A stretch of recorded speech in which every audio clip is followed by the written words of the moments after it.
Well, happy Sunday to all my beautiful kings and queens, gods and goddesses.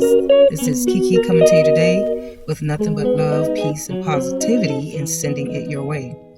So I know it's been a little minute since I've been on to chat with you guys or to share some of my weekly experiences.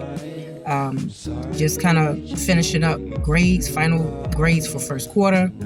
I had a lot of students running to me at the last minute with late assignments, and it's almost like trying to get to a business or some type of office before the place closed. That's kind of what it felt like.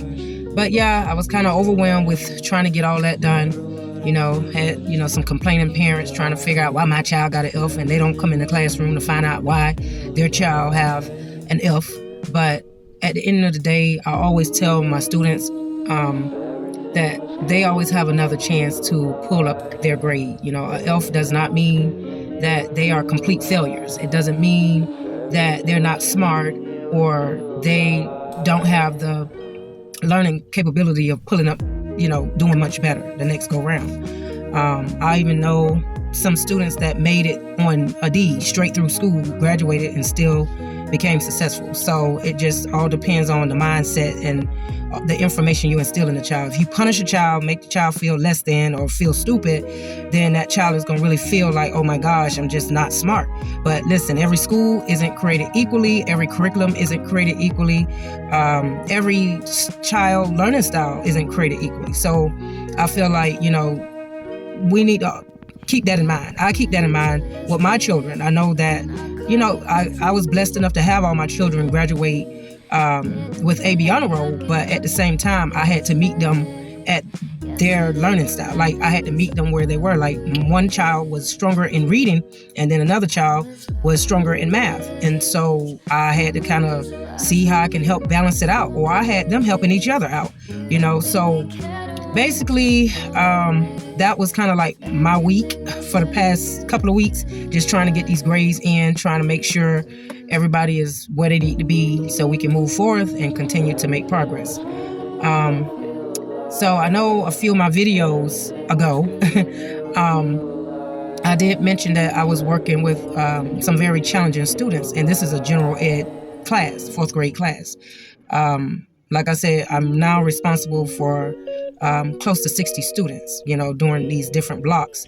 But one of the students that kind of mentioned something about suicide, unaliving themselves. Let me make sure I say it right for the sake of YouTube. She kind of started acting out these past couple of days. And she gets in the line. No, not yet. I got my little niece with me, y'all. She hanging with me today at the park. We about to go and check out some ducks shortly. But she's so sweet. She's waiting so patiently for me to finish, and I really appreciate that. We don't really get too many patient young children these days.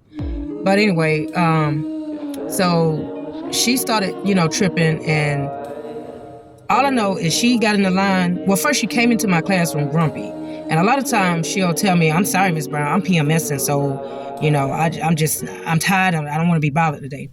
This particular day, she gets in the line. No, she comes in with just being sarcastic more than usual. I don't know if she's still being bothered with on the bus, because that's where she said normally, she's bullied on the bus. But she gets in the line while we were lining up and just started yelling out, F me in the A, and I have to make sure I be careful on how I say it because I got my little ears back here. But yeah, she just started singing and doing these, griping or grinding type of, gyrating type of moves. And I was like, what in the world? And she yelled it out, and all the kids, it was like they froze and stared at her like, what? And I started to say, well, what the heck? And I had to catch myself because I'm like, why in the world are you talking like this in class? But, what had me thinking, it's got to be the environment. It's got to be supervision. It's got to be what she's been exposed to.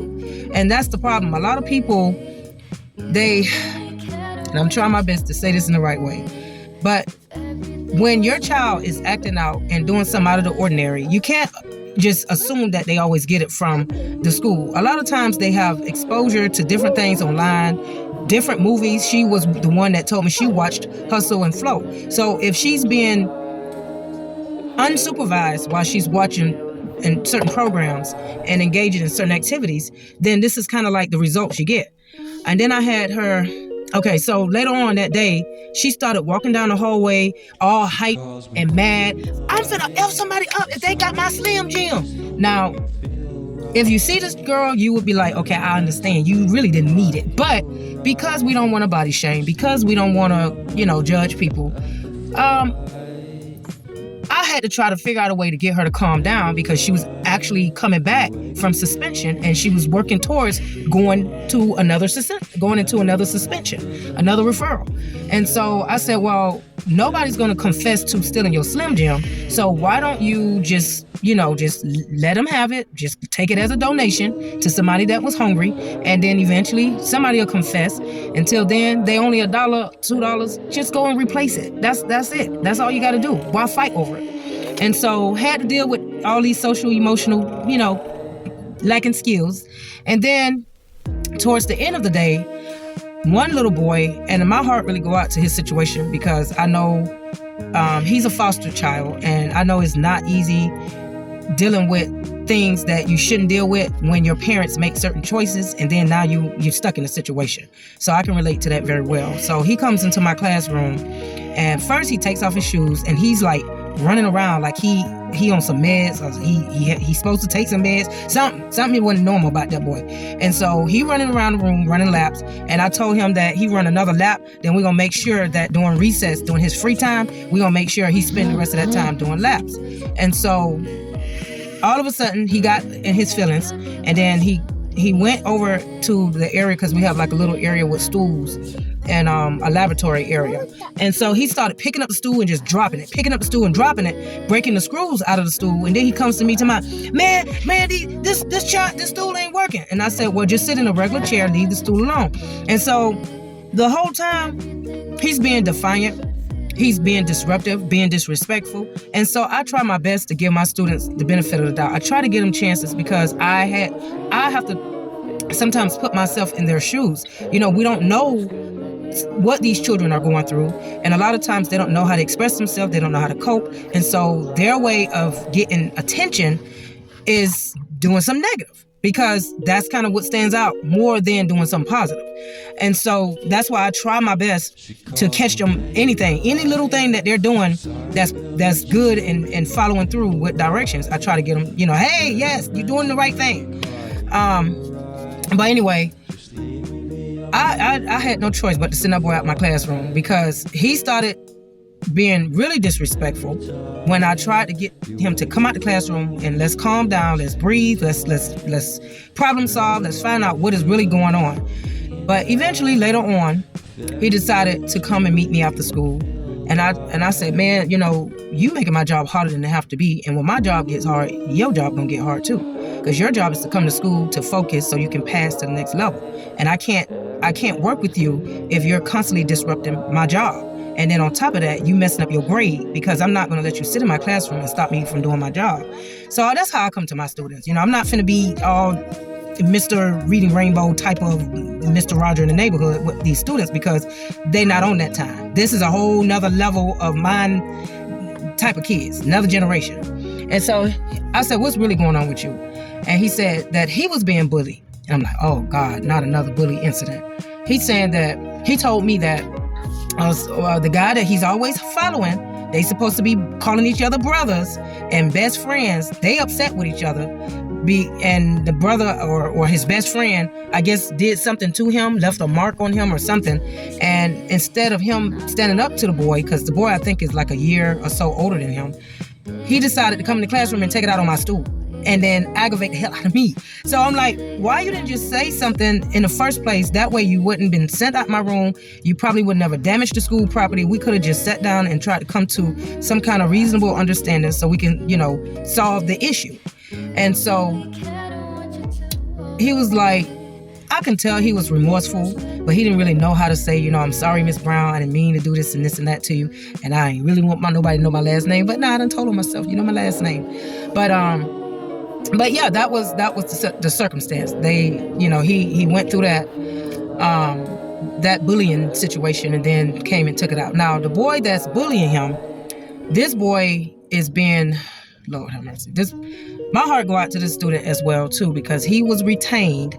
He's in the classroom, with the younger students. So he's like influencing them with some of his negative behavior. He's frustrated because he was retained.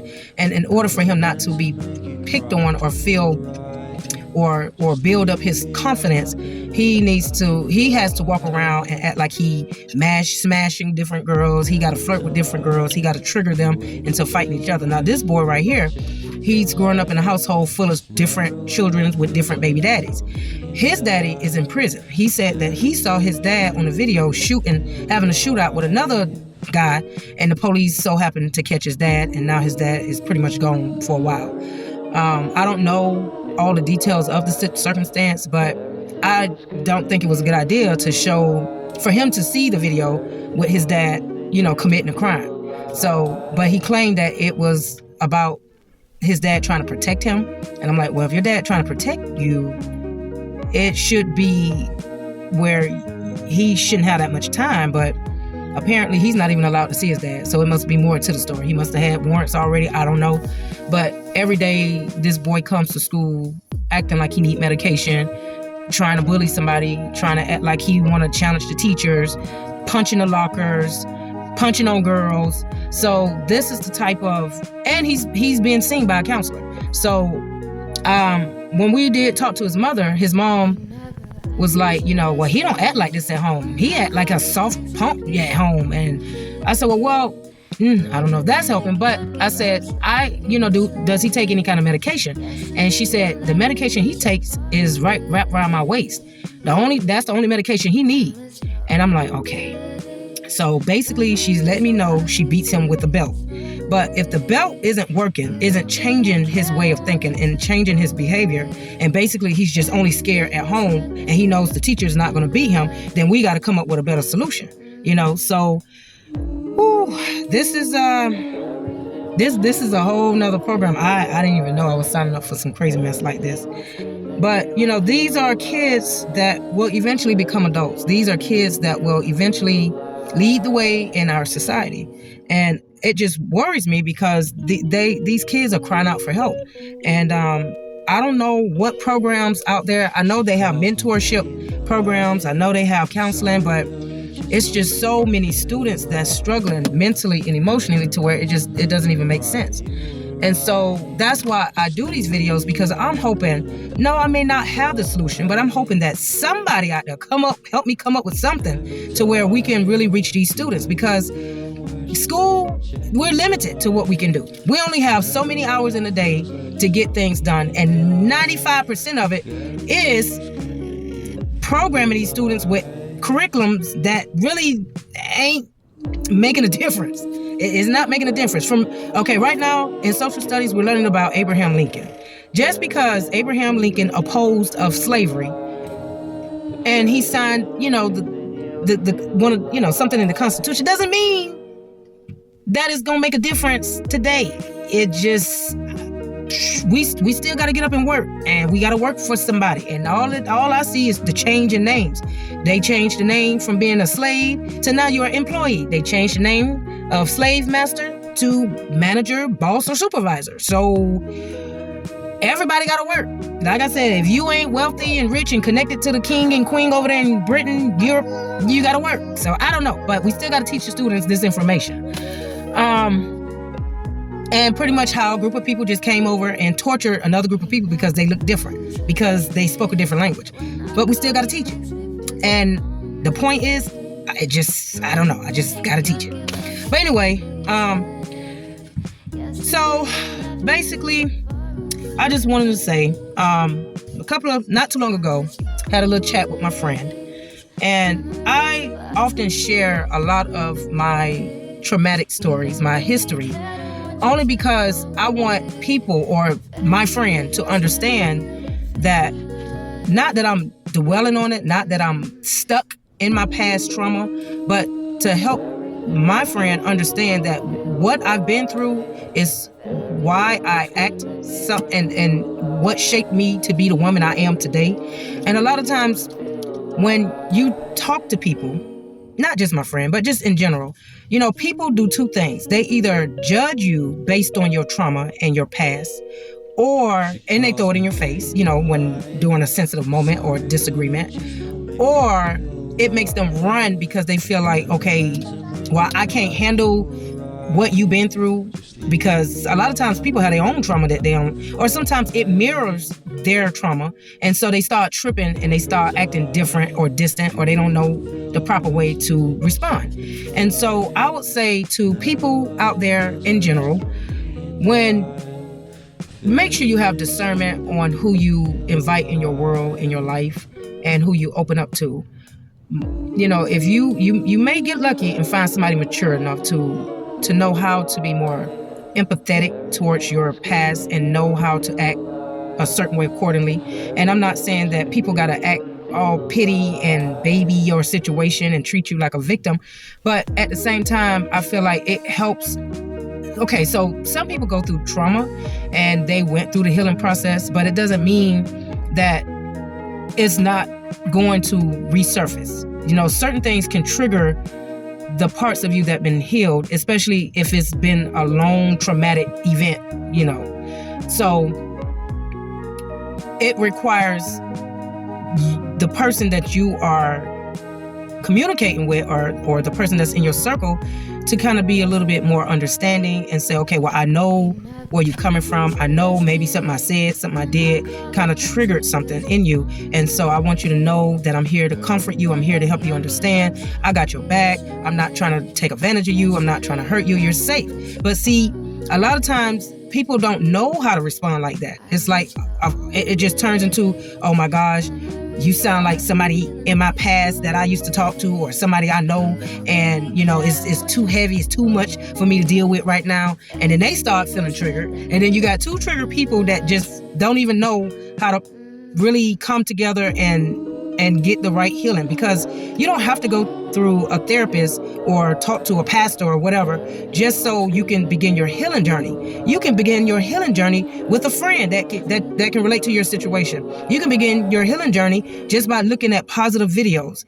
There's a lot of different ways you can start healing. But see, when you got a lot of broken people out there, sometimes it can feel lonely. It feels like you can't relate to anybody. You can't really talk to anybody, because then they don't know what to do with the information you share with them. But yet they want you to act accordingly. They want you to play this role. They want you to be just chilled all the time. But people have good days and bad days. Some people know how to cope with different stressors. Some people don't. But then it's like when you tell them, okay, I've been through this and I'm still coping with certain things, and this is maybe my response. It may be a good response. It may be a bad response. But then it's like people don't want to take out the time to understand that. And so that's why I really push in my videos the importance of social emotional skills. And that starts at a young age, and it follows you throughout your whole entire life. I know some elderly people still struggling with that. They don't know how to accept the fact that they may have some narcissistic ways. They may have some mental health issues. They don't want to accept that. They feel like, okay, let me just brush it over the rug. Let me go pray. Let me go into church and tell the pastor, and he'll preach about it, and then that's supposed to make everything okay. And that it doesn't quite work like that. So, yeah, I'm going to conclude here because I don't want to go over to 30 minutes because I know how I can continue on and on. But yeah, I just say people just try to go within so you can find out why you act the way you act. It could have something to do with childhood trauma. It could have something to do with a lot of things that you thought was one thing, but it probably is something else. Like for an example, some people, they have high sex drives and they don't know why it's like taking a consuming their lives. They don't know why they can't control having an urge and being greedy when it comes to that urge and that feeling. Well, maybe it's something you was exposed to. Maybe it was something that you experienced and you tried to block it out and probably don't remember it, and probably really need to sit down and reflect. And not that you need to just sit there and indulge in it more or have an excuse for it and be okay with it, but just know, okay, this is my struggle.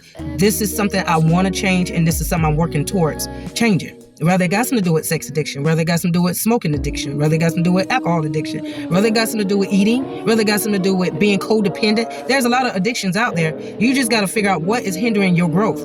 And And then you can be better suited for helping other people, especially these children we're dealing with. Because a lot of these children, they don't have mothers and fathers that are attentive to their needs. And that's why they come to school and act a fool. And then we got to try to solve whatever the issue is. And mind you, teachers got issues too. You know, if you don't believe it, go check out some of them news articles about teachers coming to school drunk and high off cocaine and just doing some crazy stuff. Now, we're all human, but I'm just saying, we all got to work together.